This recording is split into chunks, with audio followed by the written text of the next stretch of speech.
Hey everyone, welcome to the Napoli Juventus pregame show. I think you've experienced a fun couple of days with us with our tinfoil hat show last night. So if you were there, thanks for joining. Also to the people that joined Discord last night, awesome sauce. Thanks. Welcome to the community. Welcome to the alligator fuckhouse, as we like to call it. But besides the point, before we get off on some tangents here, we're gonna essentially introduce ourselves. My name is Dash, and I'm followed by Ron Burgundy? No, I'm just kidding. It's Dave. Dave, how are you? Definitely not wrong. Ron Burgundy. I'm not that handsome. I am doing well. Things are finally come to a close at work. We're rolling into that heavy soccer/football filled holiday season. So And eggnog. base and eggnog, And which I still eggnog. haven't Lots of it. made. Which I still haven't made. Oh my! So many things to do. But first, we must cover the pre-match. Dash. Let's take this one away today. All right, so just kind of giving you guys a long story short, this is going to be quite a decisive match. Obviously, despite the thrashing, in my opinion, the thrashing that Napoli received against Inter in Naples, it's going to be some people think it's a rebound game. Some people think VAR is going to be out to get us because apparently Napoli were done an injustice. Hey man, join the club there, bud. So I think there's a couple of things that we need to talk about as far as what Allegri mentioned. Obviously, it's an Allegri press conference. Like, come on. There's not going to be anything too crazy on there, but there might be some gems for you guys. So I'm going to share my screen. This is the official Juventus website. We get to see good old Max Allegri up on the podium once again. So there's a couple of, it's broken up into some topics here. We got the Napoli clash, we have the team selection, and the results business. Wow, sounds super professional there. So breaking it down here. So in results, but in relation to the Napoli clash, Allegri's kind of talking about saying, and I quote, I wish I could do his accent, but I don't think I've ever heard him speak in English. So Allegri says, this is a 6-pointer. We have 5 games left before we reach the midway point of the season, and they're all going to be difficult. Our target is to finish in the first half of the campaign with more points than we did last term. No shit, right? Which we had 38 at this point, and we're on 33, so we hope to achieve our target, but mustn't take it for granted. I bet you if he gets more than 38 points, and people still deny the fact that's an improvement, but hey, to each their own. Tomorrow will be very tough. Napoli stayed in the game against Inter until the second goal, and we've only beaten them once in our last 7 meetings, so obviously that's him, paying homage to the opponents. And that one's kind of an alarming stat, right? We've only won 1 time in the last 7 games. That to me is like, wow.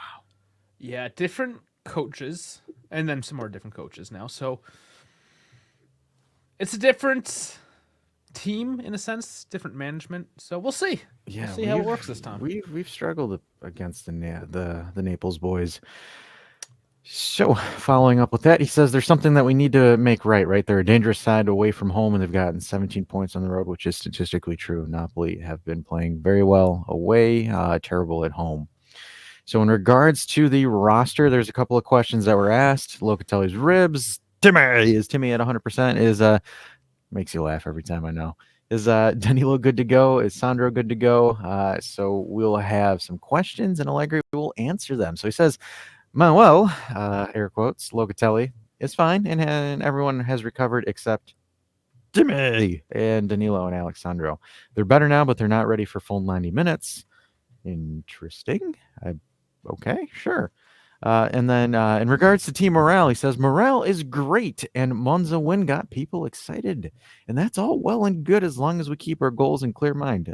Cough, cough, top 4. Goals. Goals. You just need goals. We need goals. Lots of goals. Dusan Vlahovic is in good shape. You can only miss a penalty if you step up to take one. Oh, I love this guy. This is the most polite way to say you're. That's like the guy at work. It's like the guy at work that says, "Well, you can only fuck up if you work." It's like, yeah, but if you're fucking up all the time, are you really working? Man, Allegri, that's a rich quote there. If you can't read in between the lines, guys, take a course on it. It's entertaining. And this is talking about Gatti next. Federico Gatti coming on in leaps and bounds. Let's not forget that he was playing in Lega Pro 3 seasons ago. And now comes the hard part, staying at the top level he's at, which is true. You get up to the mountaintop, you got to learn how to stay on the mountaintop because you got a bunch of hungry suckers ready to rip you off the top. However, he's got the strong, passionate desire and the ability to do that. Want to put a lot of emphasis on desire and passion. That is Allegri there for you. The other thing in regards to, because we saw Danilo as a center defensive midfielder against Monza, he makes it clear we're not experimenting in the midfield. If Danilo plays, he is a defender, which makes sense. You don't fuck around and find out against good teams, right? Yeah, it's not really the time for that. Mind you, it was a substitution. I think it was more so getting some minutes. Plus, we were short in midfield. He had to make things work. It's hopefully a one-off. Yeah, I think more than likely it's going to be a one-off. I would be absolutely shocked if it goes beyond that. But moving on to the actual business part of it, so some business talk with Allegri here as well. He says, what you perceive is not always the same as reality. We must stay grounded and keep working. It's the only way you can affect things. So I think this is kind of like a little bit of a clapback to everybody. Like, aren't you a Scudetto challenger? And you're not even talking about challenging for the title. So I think he's saying that things aren't what you expect them to be, right? So it's a possibility that things can change. The other thing is football is a results business, and the first target is to improve on our position at the midway point last term. So we'll focus on that until the 7th of January. So again, really deflecting the whole challenging thing, right? It's Allegri, guys. He's not going to come out in an interview and say, we're going to challenge for the Scudetto. It just doesn't really work out that way. So, like, relax, guys. I mean, the guy won Coach of the Year before you guys start coming at the pitchforks as a cult, like one of us. I'm relaxed. One of us. You guys worked up. I'm relaxed. Whose jimmies are rustled? Because we're rustling some jimmies. Yeah. So moving on, in regards to the season, so he says it's a strange season. The top 8 teams have 17 points or fewer than the bottom 12 compared to last season. So it shows how evenly balanced the league is. I think he's bringing out a point, right? Because I think we've seen some odd fixtures, right? Some odd results as well. So I don't think he's wrong with that in that regard, right? I think he's quite accurate on that one.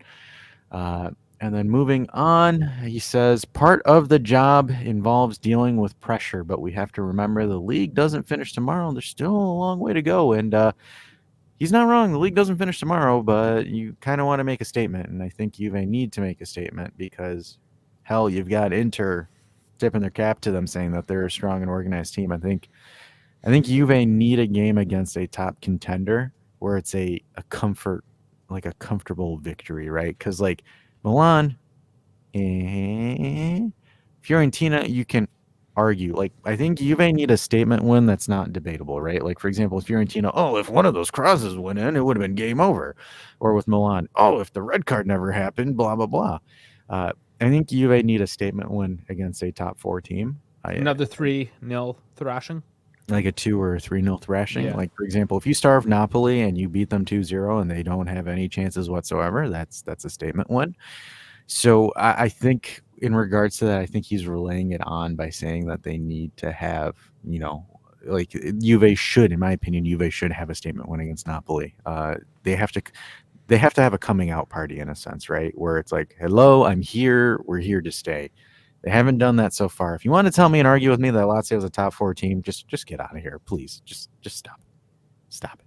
Well, they're currently not, so. Yeah, they're very far off. So they're 5th. They're tied with Roma in 4th. They're not far off. It's just goal differential, but technically they're a 5th place team right now. Yep. So speaking of interesting situations, I don't know if you know this because you are the weather expert, but I believe that there is some snowfall in Turin tomorrow, before Buddy, and during match day. How would you doubt me? He's got it. This is funny, guys, because this wasn't scripted. None of these videos are scripted, by the way. Like, this is all just like firing from the hip in a sense. So like, yeah, I totally had this ready. Yeah, well, Dave, we read each other's minds. Like, Dave didn't even expect me to talk to him about the weather, but we did. But anyways, Dave, carry on with the weather. The AccuWeather forecast by David. It's gonna be cold. Oh, It's gonna be wait. cold. 2 degrees and snowing, which for a Neapolitan, that's pretty cold. Them Southerners don't like we Southerners don't like any of that cold stuff. What's that white powdery stuff? The only powdery stuff that we like is cocaine. Yeah, I just shoveled my driveway before I started this, so Yeah, fun, trails super fun. of being in the Midwest and in the frozen north as they call it. Yeah, Yeah, yeah. but But Christmas is beautiful. are we gonna see the orange ball? I think that's my question. Oh, the orange ball. I hope Are we so. gonna see it? I would love to.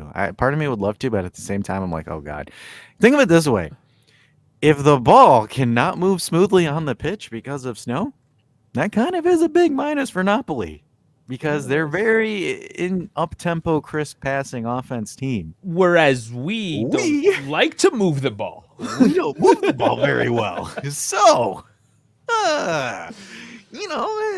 trying to find the positives out of the shenanigans, but you never know. All right. Before I bore you guys anymore with my shenaniganeries, I am going to transition. Oh, see, you have your screen, I have mine. Ha, mine's better. Mine's bigger. So it's easier because I don't have to tell you to scroll. All right. So Juve and Napoli matching up. Obviously, Napoli running with 4-3-3, Juve with the 3-5-2. So I don't think there's any. I think the big notable that FotMob is listing, and I believe Sky Sport listed as well as Danilo in the back. So it's Danilo, Bremer, and Gatti. I don't know if Danilo's got the full 90, but hey, time will tell. I can't believe he hasn't crossed yet. Kostic is starting on the left. We have Don't Talk About My Mama on Instagram, Gagliardini, Rabiot on the left, and Manuel Cracked Rib Dinner, Manuel Locatelli over there in the middle, and then we got Big Mac, Weston Chipotle McKennie as the right midfielder. And then we have Cambiaso. I wanted to be famous, so I hopped up on the body cam issue, Cambiaso here. And then we have Federico running like with my head cut off, Chiesa. And then Dusan, I still can't believe he hasn't scored a penalty yet, Vlahovic. All right, moving on. We got to have fun here, folks. If you take this shit way too literally, I'm going to ask you to chill. All right, so for Napoli, we have Alex Trebek, Meret in net. And then we have Di Lorenzo. We have Rahmani in the back with Ostigard, with absolutely defender of the season, and Nathan. I'm just kidding. He was so terrible against Inter. It was hilarious. And then we have future Juventus midfielder, Aguasino, just because the links. I just want to troll on that. Wait, how did you added like a full syllable into that name? I do what I want. Sangisa, for those of Nobody you to yell at us. Nobody lets Dash do anything. Dash just does what he wants. We have Lebotka in the middle of the pitch, and then we have future Juventus midfielder Zielinski, because apparently we're being linked to a bunch of Napoli players because of Gentili. So let's have some fun. We have Politano, crossbar slapping Politano. We have Victor Osimhen here. We have Victor. And then we have Mr. I Got Pocketed badly by DeMarco Cravatellia. That'll trigger people if I say that. But we have their front three. Their front three, Politano's playing actually pretty well this season. Best season of his career so far. Osimhen, hot and cold right now. Crava has not been anything this season. Yeah, not quite. Well, last season was nuts, really. Yeah. But not so much this time, I guess. He's figured out. That's part of the issue, is that Napoli was figured out. I think, and that's the important thing about younger players, right? You got to always adapt your game, always evolve your game, because if you're going to get found out, there's no way that no one's going to figure you out unless you're Messi and Ronaldo, when your shit is so good that even if they figure it out, they still can't stop you. But these other guys... To be fair, he's got 4 goals and 3 assists. Like, he's not trash. But his numbers are not at pace of last season. Not on par. It's 7 contributions. It's better than this guy, and it's better than this guy. I think both their contributions equal his, but yeah. To the level where they need him to perform, I think that offense really goes through Crava. If Crava is hot, their offense does well, because last season, Crava absolutely embarrassed us in Napoli. Mm-hmm. So looking at the head-to-head record right now, it's actually pretty damn even. 15 wins to their 13, 5 draws. We look at the previous matches, the 1-0 loss at home, which we need to get some revenge for. The 5-1, that as well. The 1-1 draw in January of 2022, and then the 2-1 loss. We just have not been hot in regards to playing these guys, and we need to seriously change that for sure. So moving on from there, obviously it's going to be a big game. It's how much space Juve can exploit from the Napoli folk and how efficiently they can. Two things: exploit the space, convert your chances. That's all you got to do. Easy like that. That's it. Just score goals. It's easy. So that's pretty much it, right? So, I love how we say it. Just I know we make it sound easier than it has to be, right? But it's going to be tough, right? Napoli's going to have possession. There's not going to, and you'll go on to the body cam footage, but Napoli's going to have possession. There's no ifs, ands, or buts about that. It's on to Juve to be able to weather the storm of possession, make them do some stupid crosses and stupid shots outside the box that aren't going to be decisive in any shape or form. And then after that, once Napoli gets exhausted and exploits the space, then you go out and attack them. Or if you're Allegri and you want to flip the script, you press them hard at the beginning, get 2 goals if your strikers can score 2 goals, and then you lock it down. Because if Juve go up 2-0, I'm betting a lot of money that they lock that shit down. But go on, body cam footage. Yeah, I just want to bring this up quickly. Really, it's not that big a deal. I got excited at first when I saw this. I thought it was going to be an actual in-game body cam, but no, they're just doing it for the pre-game warm-up, so nobody cares. So maybe one day we get the body cams. You know, it was funny because on the Discord, people were like sitting there looking at me like, is this like actually like restrictive? And yes, I do have GoPro footage, and wearing a GoPro while you play is absolutely the biggest pain in the ass, but I should probably make more content with that, but I have not. I have been slacking. Unacceptable. So it's obviously just during warm-ups to give you like a POV of being a professional footy player while you're warming up. So Illing was wearing it today. I don't know who they've decided to wear it for match day, but you'll see it. Chiesa on the front page. I'm gonna assume it's him, but I don't know. It'd be hilarious, but it'll be those guys. They will not be wearing it during the pitch because I had a feeling it wasn't going to be the case. During the pitch. Yeah. We're both tired. We'll both be working overtime. We're old. Leave us alone. But on that note, yeah, we should probably do whatever old man things we do. I know we need to do whatever old, and plus we went 2 minutes over our 15 minutes, so we actually lied because we told everybody yesterday 15 minutes to do all this, but come on, guys, just unacceptable. But anyways, guys, we'll wrap this up here. Any more questions or any comments? Slap the comments on the YouTube video. Obviously, if you want to do a discussion on this, hop on Discord. You can talk to the whole crew: Sal, Misak, Colin, Frankie, Bones, German Dave, because we have Canadian Dave right here. But you can go ahead, socialize with all those guys, put in your thoughts. Also go on there, slap your predictions, because we might give you a gift or two if you're consistently right during the season. We're tallying them up. We're tallying. Mm-hmm. Also, there's going to be pro clubs over the weekend and the watch along tomorrow. So plenty of stuff. Usually the weekends we give a buttload of content for you guys. So remember, guys, just subscribe and like the video. The idea is also we're asking for a little bit more likes on the videos because there's a lot of you guys watching in the background and just the lurkers. The lurkers. Yeah, it's okay. I understand. Before we start, we'll whipping out the Game of Thrones references here. But yeah. But anyways, guys, you know what to do. Also, thanks for the support, and we will catch you tomorrow. Just before kickoff, 10 minutes before, and we are moving the post-match call-in show to the Saturday evening, just because of scheduling again. So see you there tomorrow. Can't wait for it to see you.